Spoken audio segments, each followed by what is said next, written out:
So I'm in my laundry room per usual. But I just wanted to come on here because I was talking to my husband last night and he's like, why do you keep booking us so many things to do like every weekend, or like not even booking, just making plans? Like, why do we do stuff with like other families or go out to all these free events or do stuff? I'm like, because that's what I did growing up as a kid. Like, my mom would always take us to stuff. And at the time, I didn't love it, but we made memories.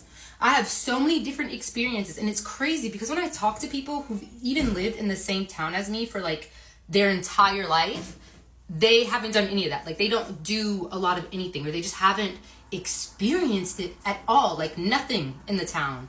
And I'm just like, that's just interesting. Like, you've been around for like 20 something years and you've just never had the chance to check anything in this town out. Like, And I don't know, it probably is also because my dad died when I was like literally 6 years old. So many of the things that I wanted to do with him, I simply couldn't, you know? And like, we have memories as a kid, but like, it's crazy because my siblings will be like, oh my gosh, like, we went to Tennessee, we went here, we went there, we did all this stuff. And like, I see all these things in the memories and I'm like, why didn't we get to do any of that with me? And they're like, oh, you know, like, we do have pretty large age gaps, but they're like, oh, you know, like, that stuff kind of stopped by the time you're here. And then like, my dad was doing a job transfer anyways, so it's like, we didn't have the same sort of lived experiences. Like, we didn't have family nearby and stuff. And I was just like, damn, like, I don't know, in my head, I love doing all the things with my kids. Like, I said kids, but my kid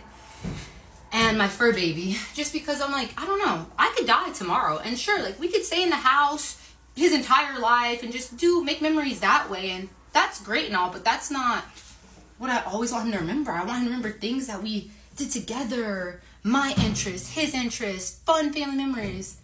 I don't know, I hope that makes sense. And like, yeah, it just really put into perspective. I'm like, I guess that is why I do a lot of the things I do, because the thought that you could die any second, any moment. Most people comprehend that, but most of you still have your parents. A lot of you still have your great-grandparents, aunts, uncles. Some of you have never had anybody who's ever died in your life. So I feel like the similarities like aren't the same. You can't really understand that until you go through it. So if you're always wondering why we're doing stuff, why I'm taking my kid with me, it's because I only have one life, and I'm gonna make the best of it and all the time that we have.